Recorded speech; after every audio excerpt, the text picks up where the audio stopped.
What's up, everybody? Welcome back. Happy Thursday. Was about to say Friday, and then we all would have just started out on a very disappointing note. Bandies, we got some early dog movement this morning. That's good. He must be very excited for our guest. A couple of housekeeping things, though.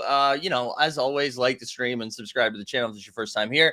It's just good for my unhealthy self-esteem. So to go ahead and do that, you can join the Discord. We also have the 89 Cavs, our little comedy basketball podcast returns tonight, I believe at 8 p.m. Eastern. Justin, fresh off his LA trip, so I'm sure we'll get some good stories. I believe he went to a basketball game while he was out there. We'll have Steve reporting live from Philly, so a lot of fun stuff for that. And then, as always, on Friday, the morning show will be back, and then we'll have our live before lock show at 5:30 in the afternoon, and maybe even a little happy hour action too. So that's what we've got for the rest of the week. But for today, I prepped this a little bit yesterday. Very excited for our guest today, Bill Shea from The Athletic, who has a sports journalist over there who's talked a little bit about Top Shot. And just kind of like the league's involvement over in the Web3 space. And I'm excited. I feel like anytime somebody says anything positive about the space, everybody retweets the thing and be like, oh my God, finally we made it. And I think it's important to just get some outside perspective from people that are not already immersed in the space. And I think he has a unique perspective on this. So I'm excited to have Bill on. Bill, welcome to the show, man. Hey, thanks for having me. Appreciate it. Yeah, anytime we have a guest that I don't know, I always just want to say thank you for responding to a random DM, because I know that can be a scary place. So I appreciate it. You're the only one sliding into my DMs lately, so Yeah. I'm more than happy to take the time. Well, it's an honor. It's an honor, though. So it was funny. I was going back to reread the piece when it came out, and if you told me to guess when that came out, I would have said late November, early December. I cannot believe that was only a couple of weeks ago when I went back and looked, and it was January 6th. But before we get into that specific one, because I also know you did like almost a year in review type thing about a year ago, right? We did just kind of like Top Shot, where is it now kind of thing. But what was your like initial introduction to all of this? Like, what was that? What was like the first that you learned about it, and kind of like your snap reaction when you heard about it? Well, my initial introduction to the space in general, Yeah. God, was probably around 10, 12 years ago. A colleague of mine was big into blockchain and this thing called Bitcoin that I'd never heard of. Yeah. And back then it was selling for like $1 or something like Yeah. that. And in retrospect, I probably should have listened to this guy and bought 10,000 of them or something, because we wouldn't be having this conversation. I'd be on an island somewhere. Right. Right. That you But own. yeah, crypto and blockchain and things like that just sort of lingered around the edges of my interests and what I do, covering the business side of sports. Mhm. And then a couple of years ago, NFTs started to become a thing. And it's all still, for the general public, still pretty complicated. And even for Mhm. people, I think, in the space, it can be still pretty complicated. Absolutely. Um, as well. And then it was late 2020, early 2021 that the NBA Top Shot name started sort of floating around the fringes, particularly in the sports business sphere. And then in early 21, when they took the beta public, Dapper Labs rolling out NBA Top Shot, a lot of fanfare, a lot of coverage. Right. Um, I wrote some early stuff just trying to figure out what is this, what's going on, why is the NBA involved in this. And very quickly the numbers got huge. Right. They were selling hundreds of millions of dollars, and that's sales in secondary market. Mhm. People selling to each other, everybody looking to make a quick buck, or a lot of bucks in this case. Right. Right. And then I've kind of tried to keep my thumb on the what's going on in that, because the NFL got involved, and Right. every sports team and league saw what the NBA and its union were doing, and the dollar figures attached. And particularly coming off of 2020, where with the bubble and abbreviated Mhm. seasons, and um, a lot of these sports teams were borrowing a lot of money to pay the bills because they didn't Right. have fans in the stands buying tickets, beers, that sort of thing. And, the games, we didn't have full seasons of games other than the NFL. So, the wealthy ownership class was looking around for anywhere they could make some money. They saw, the NBA and the Players Association getting a cut of Yeah.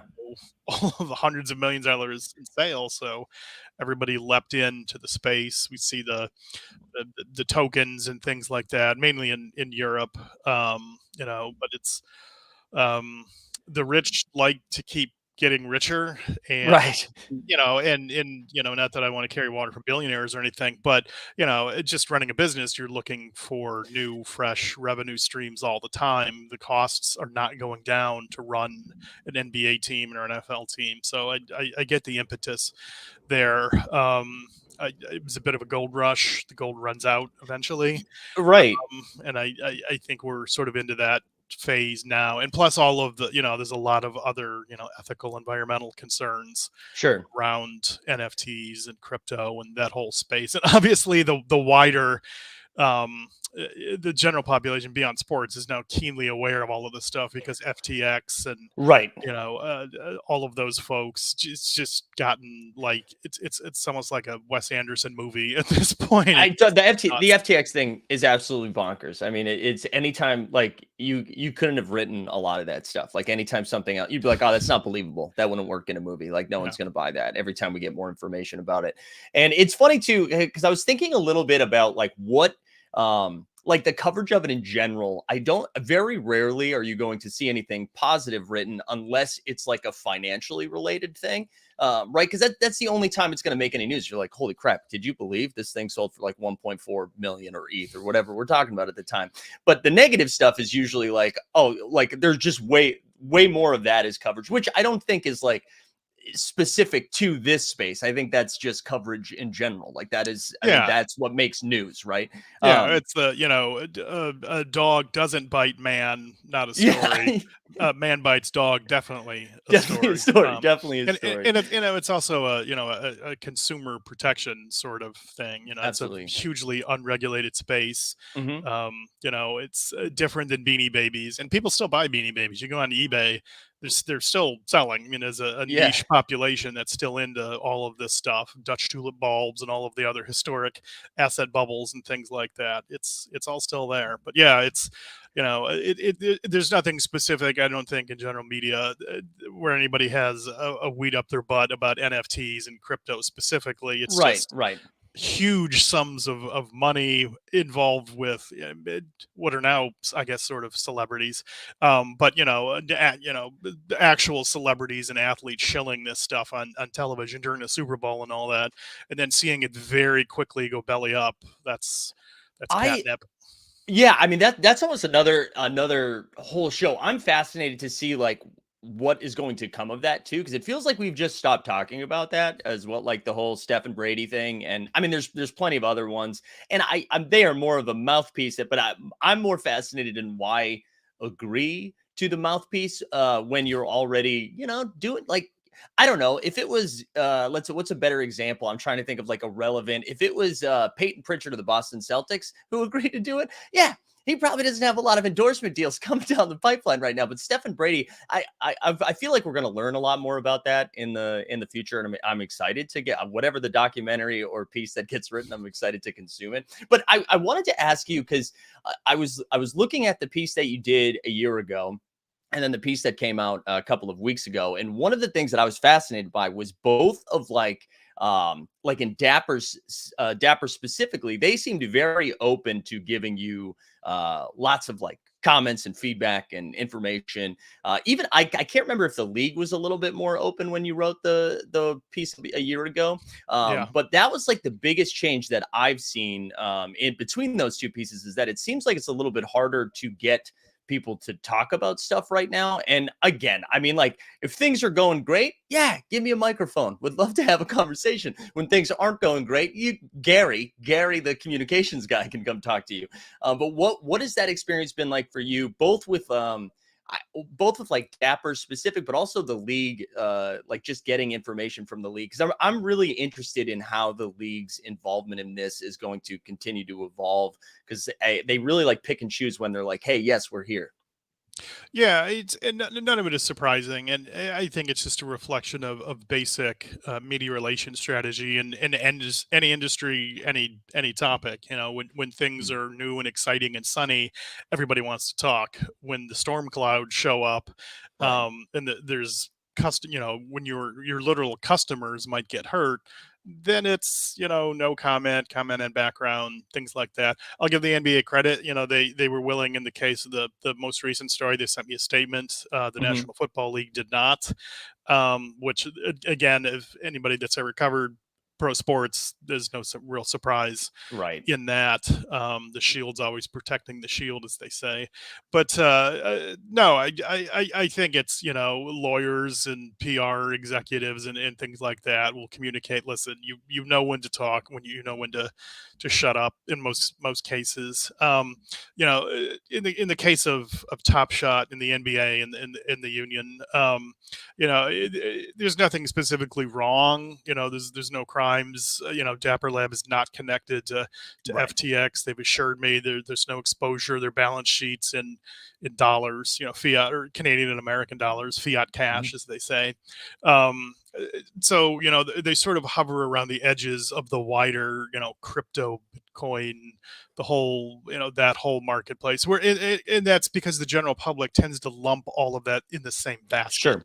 when they're different but related technologies. It's basic. I lump it in as digital assets, Hmm. whether that's Bitcoin or Dogecoin or an NBA Top Shot or one of the like Tops or Panini tradable NFT, Right. any of that stuff.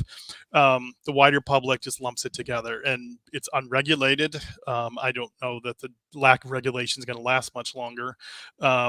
And it's speculative for a lot of people. We say cryptocurrency. Well, is it a currency? Well, no, it's not, because the valuations on that stuff. I don't know how you would possibly index your cost of goods and services on something that's $60,000 one day, $16,000 6 months later. Right. And the Top Shot, early on, huge gold rush, like I said. People made money that got in early, who were able to survive, with the patience of those long lines to actually Yeah. get a pack. I tried that and I ran out of, I couldn't sit there for 6 hours waiting Yeah. It for was a that. lot. It was, but yeah, it's just it's been a wild couple of years for this stuff, and the wagon circle, especially with like professional sports teams and things like that. And so here we are today. Yeah, do you think like moving forward? Because I agree, and I mean Dapper kind of acknowledges they were like, oh yeah, that bull run was never sustainable, which like that would have been like really cool for them to say while that was happening instead of after it happens. Like it's very easy to be like, yeah, we knew it was never sustainable, but we still would greatly accepted your money as it was happening. In Um, in their defense, I will say they did sort of functionally say that, and I'm not sure anybody legitimately thought who paid any close attention and understood that you were going to be selling 400 million bucks a month in this right, stuff. And they, right. the founder and CEO told me at the time they were already profitable. Um, Hmm. and they were obviously very wise to keep everything in cash on their balance sheets and not Yes, get caught up. And I say this is what they told me, because it's a private company. There's no way to independently confirm all of right. these stuffs, and unless someone wants to email me a copy of their books, Yeah, which bshay at theathletic.com. yeah, but but yeah, I don't think anybody realistically thought they were going to continue at that pace. And they did say at the time, they were interested in finding out what will be the cadence of buying and selling on the front end hmm, and resale. Um, and I think they're still technically in beta. I can't remember if they yeah, ever came out of that. It's sort of like, I think Fortnite continues to be in beta. And yeah. is that That's the the actual running joke. product? Yeah. That's the running joke here is that it's still in beta, only because I think they had announced like, oh yeah, we're almost there, we're almost there, but almost might mean 5 years. So, but yeah, so Mm. technically still in beta. What do you think though, like moving forward? Do you really think the league is on board with this mainly from the financial side of things? Like, because I think your point of where the world was globally during 2020, and how, like you said, they lost out on so much revenue, but then continued to keep the product going. Do you think that's like mostly fueled through that, or do you think there is some like long term partnership, or another reason that they might find this to be something like worthwhile for them? Um, I think money is the primary consideration here. It's obviously dried up quite a bit Mhm. compared to what it was 2 years ago. But as long as there's nothing particularly toxic about this, as long as it's not an FTX or any of the other Right. rug pulls and other stuff that we see, I think they're comfortable with it, but I don't think it's going to be a huge priority. And, for all of the criticisms of NFTs, and the criticism is usually pretty valid, there are people that collect, and I'm sure it could be in the millions at this point. People who just collect digital collectibles, like Sure. people collect physical things, and that's fine. I mean, like I said, people still buy Beanie Babies. People still buy, obviously, trading cards. Um, for the joy of collecting. My granddad had stamps and coins a million years, things like that. Yeah. And that's an affinity play too for your fans from the NBA, the WNBA's perspective. Hmm. As long as nobody's getting really hurt on this, it's a way to keep your product out there, and it's generally younger people. That's Yeah. absolutely who every sports league wants to capture, especially these days, because the younger age demographics and how they consume media, their affinity for things, is not just plopping in front of the TV to watch their local regional sports network or TNT Right.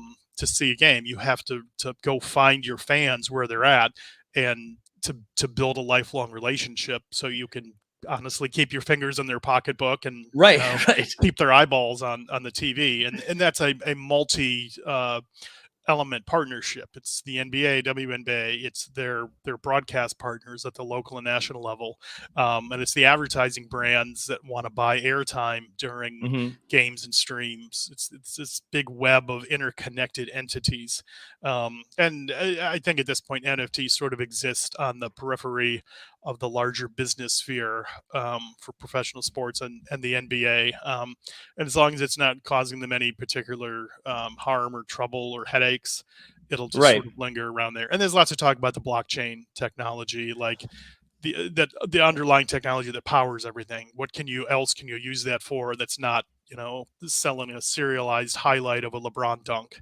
Yeah. Can it be used for tracking tickets so that when somebody, Joe sells his Pistons ticket for one night to his brother-in-law for $50, well, the Pistons can get a cut of that if it's digital, tracked on the blockchain. Right. There's other revenue opportunities that they see potential. I've talked with Mark Cuban about this. He's obviously a huge evangelist for all of this stuff, and Yeah.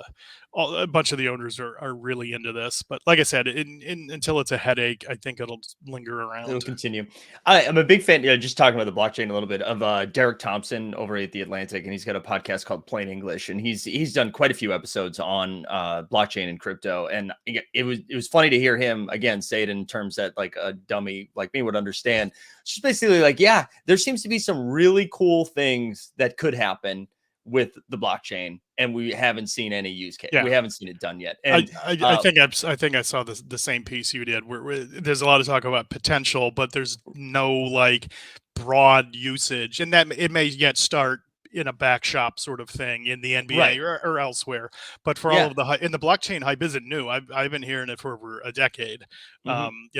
Covering the just business in general. It's out there, but Yeah. still waiting for the like big breakthrough on, hey, it's a transparent public ledger. Okay, it's cool. Yeah. Well, what can we And do with it?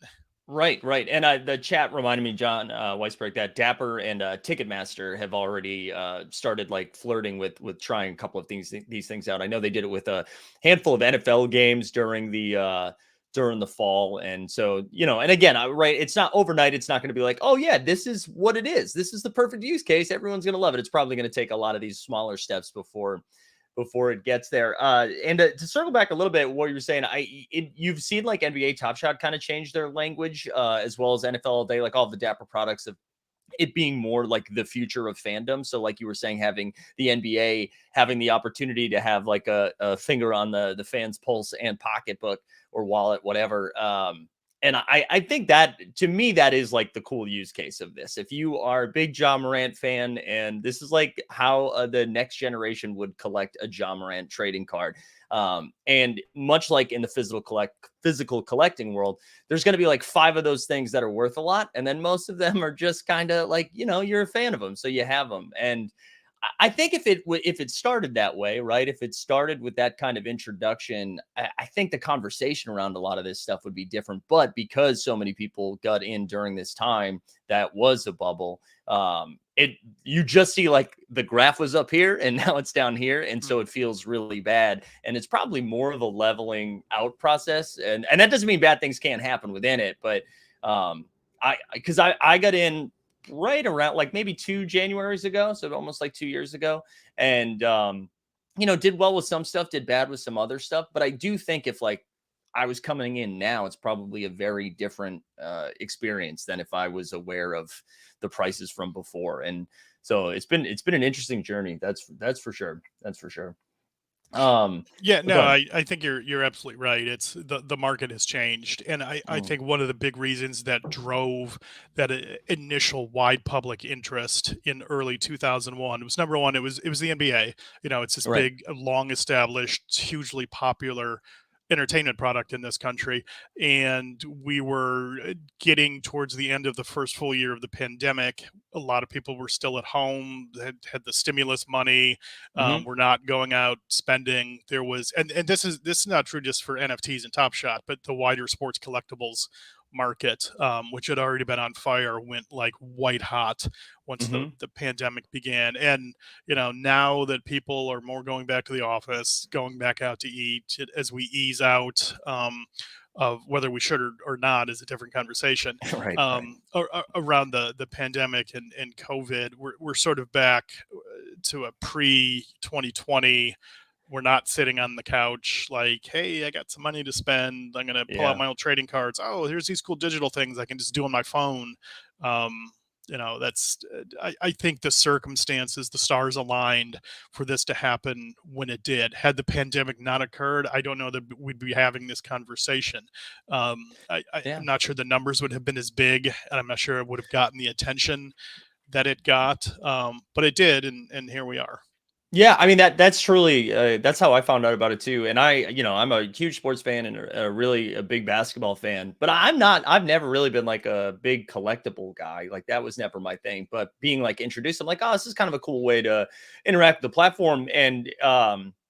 And also like it kind of, and it's not this anymore. And I think I've had to come to terms with this. But what I found pretty interesting about it early on was it felt kind of like a sports stock market. And I'm not someone who's like, I'm not a Wall Street guy.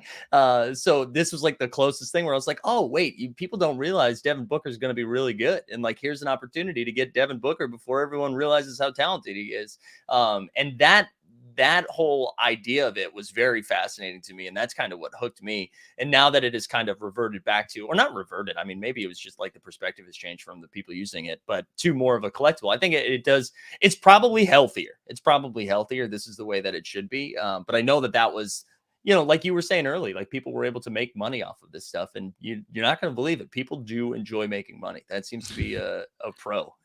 They do, especially in the time and age that we live in, and I think also too, we're looking at generational differences. I'm almost 50. I was my late teenage years, late 80s, early 90s, the height of the junk wax era for trading Mhm. cards, which I was buying. It ended up all worthless. And literally, in 1990, 91, I mean, there was trading card stores on every other corner. My local Yeah. mall had three, plus one of those like kiosks, like just in the middle of the mall. Yeah. That's all gone. Like where I live in Metro Detroit now, and there's I like two actual like traditional trading card shops left. Yeah. That's the primary. It's not full of Funko Pops and stuff like Right. that, pop culture stuff. And I think that too. Like, hey, we no longer have to go to Walmart for cards or a card shop that may not exist Yeah. anymore. Here was a way to collect sports stuff. and have a almost lottery like chance at getting like, oh, here's a one of one of Right. whomever, current historical. Um, and people were aware of the prices of trading cards, because I talked about that sports collectibles bubble had been or boom has been going on since like 2015 or 16, Yeah. after the market had collapsed. Well, here was a new way to do it, for younger people, and it's convenient. Well, I say convenient. I know people were unhappy with some of the early Dapper Labs user interface, customer service Yeah. experience, getting their money out of it.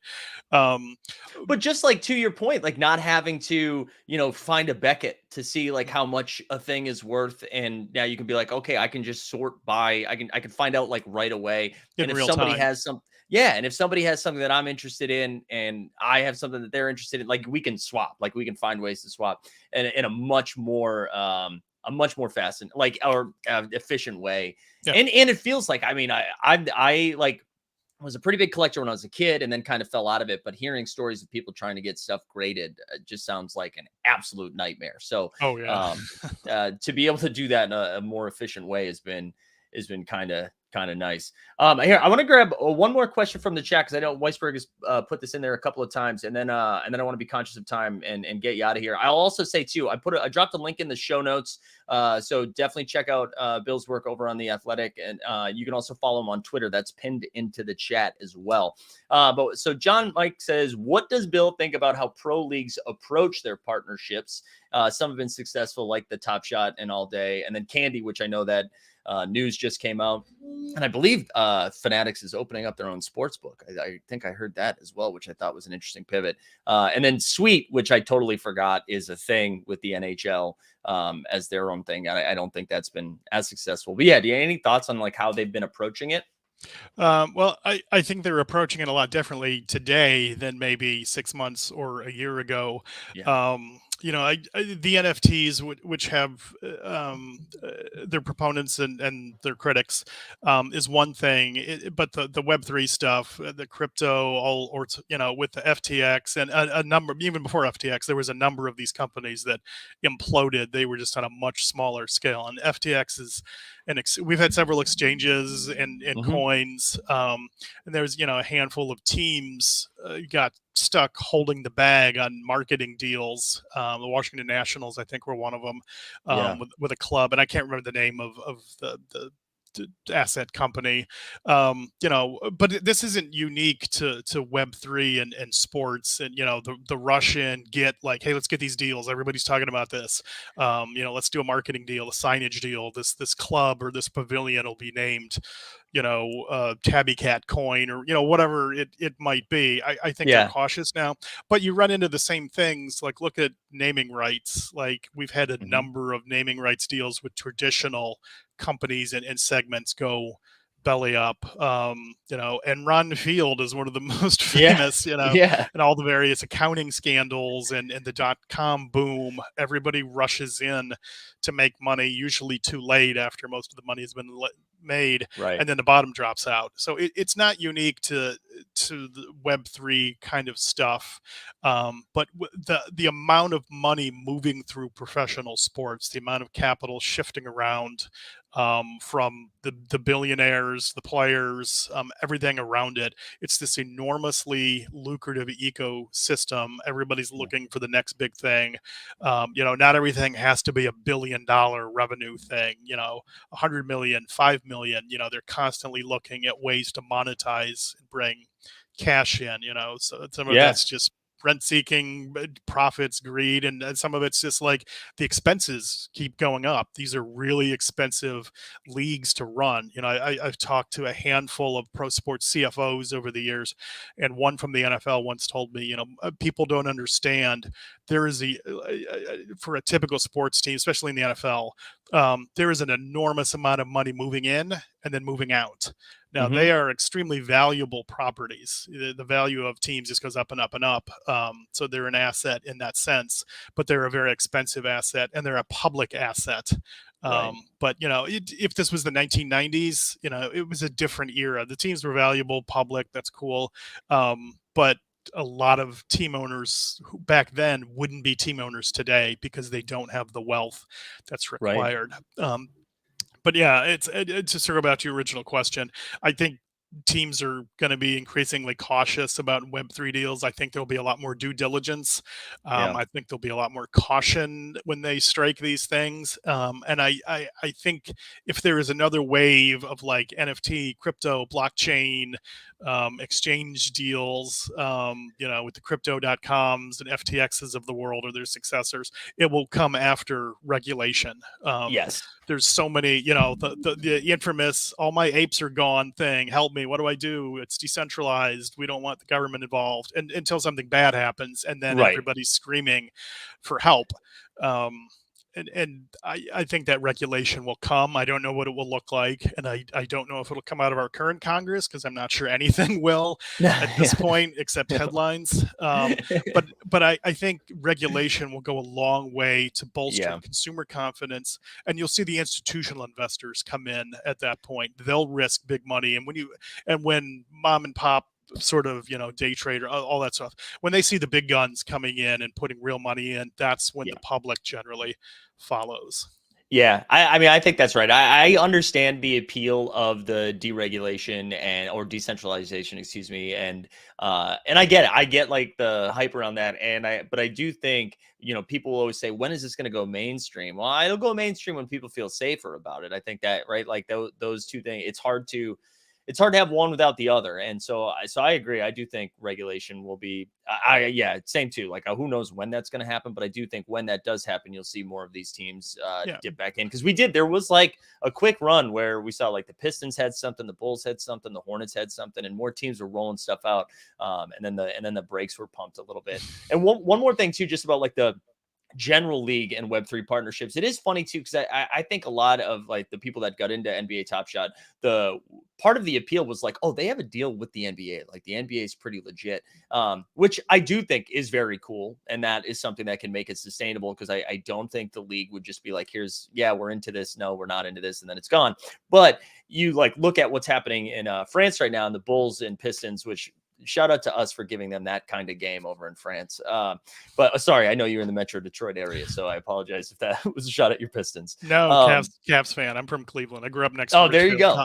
Richfield There you go. Coliseum back in the day. Nice. So I'm we a can World B keep free jumping on guy. that. Yeah, nice. But they like you're like, oh my gosh, Dapper Labs is like one of the partners for this. And then but it's also 25 other partners too, right? It's not like they're putting all of their eggs in one basket. It's more of like a not a spray and pray approach, but there's like 15 different sponsorships over there. And they're not even the only Web3, like So Rare, which we've messed around a little bit, which is more of a fantasy game. Well, in my opinion, more of a fantasy game than a collectible, but like they're also sponsors. So it's not, I think because you're involved in one thing, you're like, oh, this is it. And it's like, well, the NBA also has some other interests and some other, like they're not going to put all their eggs in that one basket. So yes, I think it's good. But I think it's also, you get to remind yourselves that they're a business as well. And they're going to spread out a little bit. They're not going to have just like one partner. It's not going to be just one thing that they're going to put out there. No, for Uh, sure. And I think So Rare is a good point. The gamification, providing utility for Web3 things, for NFTs and stuff, is important. You see a lot of them attached to like, hey, come meet Gronk if you buy this right. NFT, and you can win a chance at experiences or game tickets or merchandise, relics, all that sort of stuff. That's one, and they sort of like they do with baseball cards, but they've Exactly. expanded it with NFTs. I think we'll see more and more of that for the deals that remain. Yeah, and I mean, yeah, Top Shot's been doing that the last year hard as the market has changed a little bit. They've got Yeah. these, they created these like team communities. So if you are a Hawks set holder, like you'll have so shout out the Hawks, you'll have an opportunity to like go to a game, or there'll be giveaways and stuff like that. And I do think that I like it helps build community. It's all of those things. And that's like, Yeah. if it's fully based on market only, it's probably going to be a tough hang no matter what industry it is, where now you create these other opportunities or utility, it goes a long way. All right, I've officially taken 5 extra minutes than I said I would. So, Bill, I'm going to get you out of here. Again, you can follow him on Twitter. It's pinned right into the chat. You can also find it in the show notes. Anything else coming up that you need to plug before we get you out of here? Not that I can talk about, but keep reading The Nice. Athletic, especially the sports business reporters, because we always have really interesting stuff that affects how you enjoy and consume all of your favorite sports. Yeah, I was your piece introduced me, like, I'm an athletic fan, but your piece introduced me to that section, and now there's been some really good stuff over there. So yeah, definitely go check that out. Thanks again, Bill. I really appreciate you answering random DMs. I wouldn't make a habit of it, but I'm glad you did it this time. Yeah, no, my pleasure. Anytime. Always happy to come on. Awesome. All right, take care. All right, everybody. That was Bill Shea from The Athletic. Again, you can see all of those links in the show notes. We appreciate him coming on. That was a blast. What a great time. We the people just got here right now, and he says I'm either late or just in time. No, that was great. We had a great time with him. We'll hit on some basketball stuff that happened last night. Before too. Let's give away a Top Shot moment in honor of that. That was fun. It was good. I'll bang the drum on this forever. I think it's really important to get other outside perspectives. And for someone who has been studying this from the outside and not just buying moments, then saying, when China market. I think it's really good to get that perspective. So here you go. In order to like the stream, subscribe, and then put hashtag Bill into the chat, we'll fire up a little Top Shotty moment, because our man JP, who won yesterday, he said, I don't want your stinking moment. Spin the wheel again. So we'll give this away towards the end. Dustin said, is Zakarian getting legit when Trump interview? We got a long ways to go. Hopefully never. Hopefully never. Yeah, so like the stream, subscribe, put hashtag Bill. Let's talk a little bit about what happened last night. There was some fun action in the league. I didn't do my normal prep for this because I was prepping for the interview, but we can go over some of the action. I think the one takeaway from last night's basketball is that the Hawks won the trade, right? I think we can all agree on that. The Hawks won the trade because Atlanta beat Dallas last night. Trae Young over Luka all day, every day. I think we all agree. But they won 130-122. That was a fun one. Luka had a couple of incredible plays in that. DeJounte dropped 30 and 7. Christian Wood gave you 22 and 9. Wizards beat the Knicks. Sorry, Bing Bong boys. Kuz went for 27, 13 and 7. Brunson went for 32. Also, Bradley Beal back in action. Bradley Beal's back. Hornets and Rockets, guys. LaMelo got hurt. And here's your big brain for the day. It was intentional. LaMelo hurt himself intentionally. Michael Jordan pulled him aside and said, LaMelo, do you want to keep throwing alley-oops to Plum Dog Millionaire, or do you want Wembayama? So the Hornets are about to lose the rest of their games. I don't think a report has come out on LaMelo's injury. It looked like he just turned his ankle. I don't know if it's a freak thing. I don't know how serious it is.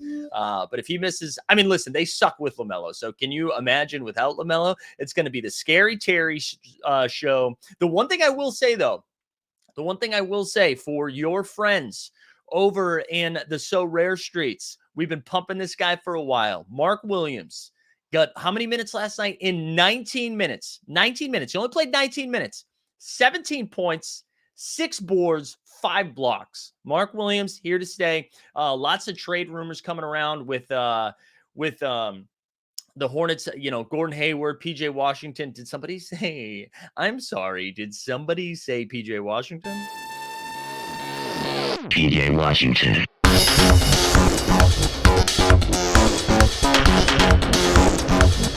PJ Washington.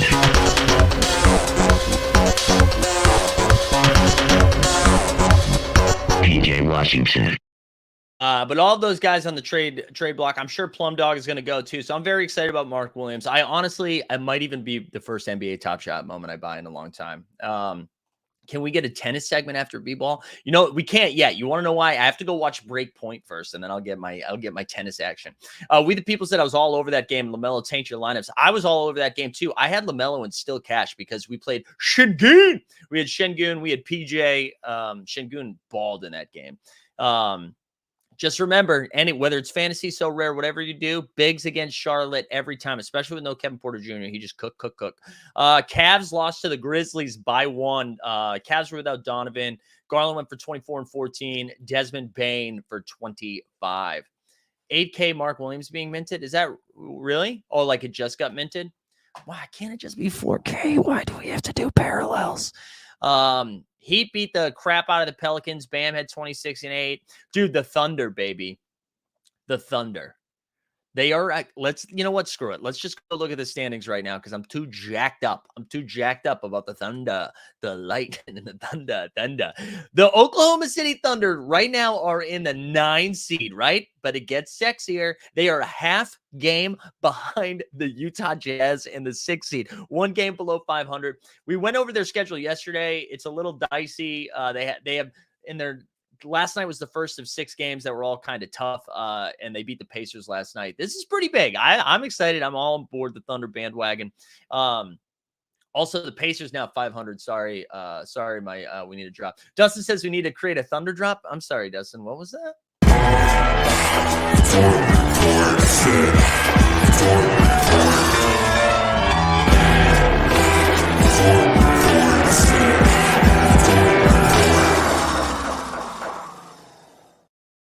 Paul, you just got here's the Bill interview done. Yeah, he was great. Go check it out. It was the first 30 minutes. Hang out with us now and then go check it out after. You've become a Thunder fan this season. I am. This is my Thunder or my new Nuggets. All right. I jumped on the Denver bandwagon because I'm a Jokic believer. And then I went and now I'm a Thunder guy. All right. I'm a Thunder guy. I get in early though. All right. Just like my Top Shot bags. All right, let's look at the West a little bit. The Nuggets won last night. Jokic just did his normal stuff, dropped a triple-double. Kings are now the 3 seed, boys and girls. The Kings are a 3 seed. 6 games back. Kings beat the Lakers last night without what's his name? Without Sabonis. So Richaun Holmes season. There was concern that like Sabonis was going to miss more time. I'm pretty sure it was just an illness, so I'm not too freaked out, but look at this, dude. De'Aaron Fox went for 31. Richaun Holmes, baby, 16 and 11. Let's go. Metu is minus 20. Holy crap. Let's see what on the Lakers side of things. LeBron with a cash 32, 9, and 8. No other starter in double figures. Troy Brown with 4. Bryant with 8. Bryant's come back to life a little bit here. Although, did he get dinged up last night? Only 19 minutes. Pat Bev, love Pat Bev energy. 3 points. Dennis Schroeder with 5. Gabriel's been balling 10 and 6 off the bench. Russ 19, 7 and 5. Pretty bad loss for the Lakers though. Trey Lyles was my guy last night. Shout out Trey Lyles. But let's go back to the standings. Just see where the Lakers are one more time for Dustin in case he's watching. What do we have? Lakers are now 20 and 25, and they have the 3rd worst team in the West. Lakers. Weisberg saying Kings in the 3 seed, but has a tough schedule coming up. Let's take a look at that. Let's take a look at that. What do we have for Kings upcoming schedule? They got OKC, Philadelphia, Memphis, Toronto, back-to-back against Minnesota, San Antonio, Indiana, New Orleans, and then 2 against Houston. Yeah, if they can get so OKC, Philly, Memphis, Toronto, if they can just go like 2 and 3 in that, or 2 and 2 in that stretch, if they can sneak out 2 dubs, 2, 3, 4. Yeah. And then I think you're right. They'll come down a little bit. I don't know. West is fun, man. I'm really enjoying the West. D Rose said, got up early, try to watch. So that's okay, man. You'll catch up. It's going to live forever. We're going to live forever. All right, let's see. How many entrants do we have into this bad boy? We have 37 entrants and 81 watching. What are y'all doing? Like the stream, subscribe, put hashtag Bill. We give away Kendrick Nunn moment from our boy Ransom Reed that JP won. Shout out JP. And he was like, I don't want this ish. We got some fun games tonight too. Golden State and Boston are playing at 7:30, which, by the way, our man Sneeps is going to be hosting a playback tonight. So go check that out. Sneeps has got the wheel. I'm doing a Spaces at 7 o'clock with our guy from NBA 2K talking some So Rare, and then the 89 Cavs are going to be back after that. So we get a lot of fun stuff for everybody tonight. It's going to be good. The content is king. We are also at 7,484. We are 16 subs away from 7,500. I need it. What else do you guys want to talk about? I'll hang for like another 10 minutes or so. I got up extra early today to make sure I was prepared and I looked okay. And now I've had 3 cups of coffee and I feel like I could run through a wall. So I'm here. What do you guys have for me? What do you want to do? What do you want to do for the next 10 minutes? We did like a full Top Shot show too. How about that? Just like the old days, talking NBA Top Shot on a Thursday. I'm going to show you my So Rare lineups right now, just so you can see how massively upset I am that Sabonis didn't play, because I had a lineup that was absolutely cooking. Who has said 2K person? I was blanking on the line. I was blanking on the person's name. So, and that was disrespectful. I can actually tell you in a second. It is. The person is DFS Doe, 2X logo FS, 2 times logo FS. He's known as the professor in those streets. I'll actually drop his Twitter into the chat so you can check him out if you'd like to. All right, let's look at how Sabonis gave me a Sabummer. Here we go. So these are the squads. These are the hashtag squads. Look at this. Freaking 48 from Barnes with a game left, 52 from Wood, 64 from McConnell, 28 from Mann, and then a 0. Matherin disappointed. Basley with a -1, while Keldon John, I got 130 combined from these two guys. Garbage. So I'm gonna have a bad day. Is So Rare teaming up with 2K? That would be smart for one. I don't know if they're officially partnering up with them. I know they have. I know they're an affiliate as well. So it's just a couple of their 2K streamers, creators are getting into it. So I was like, hey, why don't we talk about it a little bit, huh? Have you tried AI Sports? I haven't yet. I haven't. I don't know. I saw people from Top Shot were talking about it. Maybe I should look into it. NFL picks. Niners by 10. Who are the Chiefs playing? The Jags. Chiefs by 18. I had to take the Bengals. I think the Bengals are going to win. And then what's the other game? Who's the other one I'm forgetting? We're down to 8, right? Who's the other one I'm forgetting? It's Cowboys, Niners. Oh, Eagles, Aggles. I think the Eagles are going to win. People's getting too feisty on the Giants. Everybody going to relax. This is the LaMelo quote. I can walk in everything, so I'll just take it day by day and see what it is. It doesn't feel like them other ones, so I'll be straight. All right, cool. What else we got? Disrespectful, LOL, Niners by 10. I'm sorry. They're too good. Giants win by 7. Wow. Every good pick preceded by who's playing. I know. I'm in basketball mode right now. I'm locked into basketball. I do have 4 underdog teams that are lined up in let me just see what we got here. I'll show you my underdog.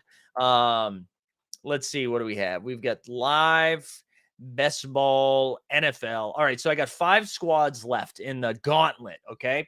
So I believe only one of 6 that get through into the next round. I can't remember if it's 1 of 6 or 2 of 6. So here we go. This squad, we got Brock Purdy as our quarterback with Christian McCaffrey, Saquon Season, Travis Kelce, Deebo Samuel, Brandon Ayuk. Of course, we don't have Evans or Watson. And then we've got MVS and Juwan Jennings, which I kind of like.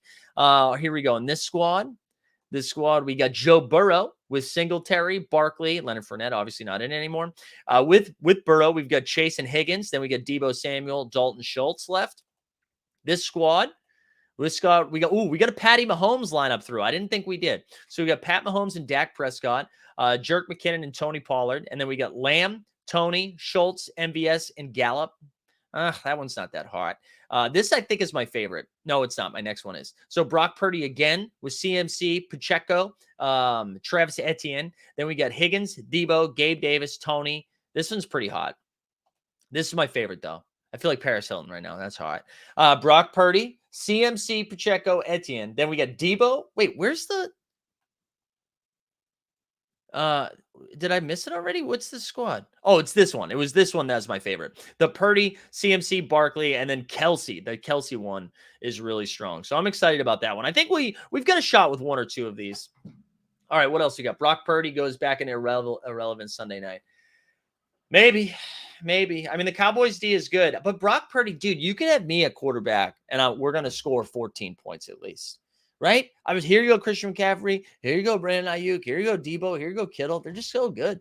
Bengals are missing 3 linemen, but still will win. That's how I feel. Garen says, I like the new location feature. Confirms my suspicion that Fortune and I are the only fish in Nebraska. That is probably true. Like legit fish, because you guys don't have fish out there. Strong player pools, nice pop culture reference. Dude, we can do it all. All right, here we go. Last call. Like the stream, subscribe, put hashtag Bill. If you're just joining us, go check out the beginning of the interview.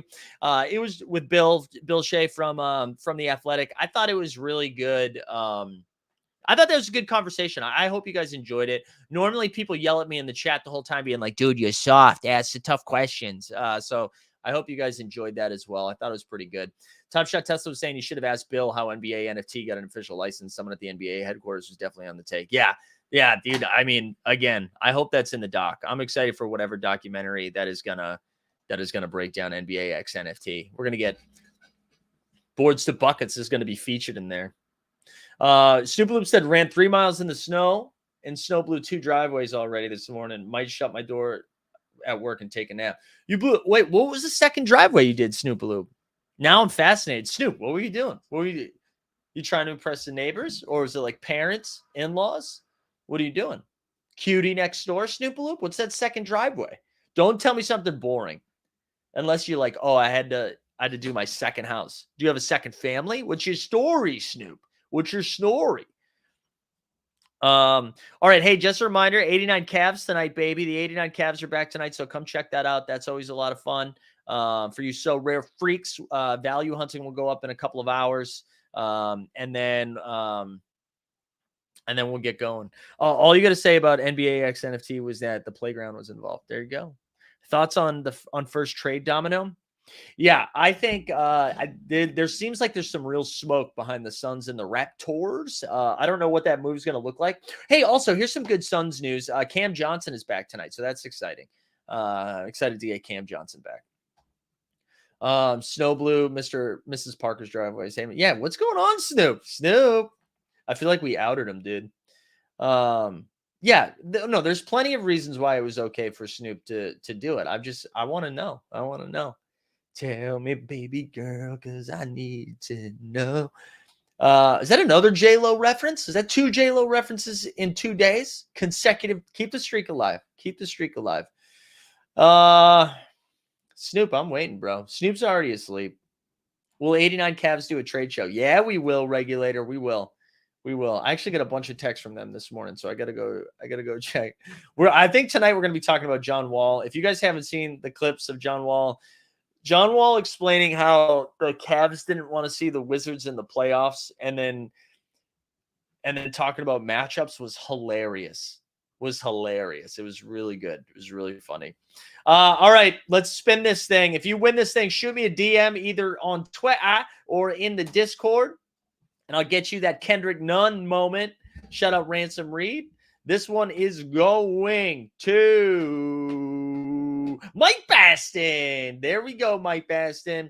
Mike, also, if you don't have a Top Shot account, because I know you are, you came over from So Rare. If you don't have a Top Shot and you'd rather a similarly priced So Rare limited card, just let me know. Shoot me that DM, Mike.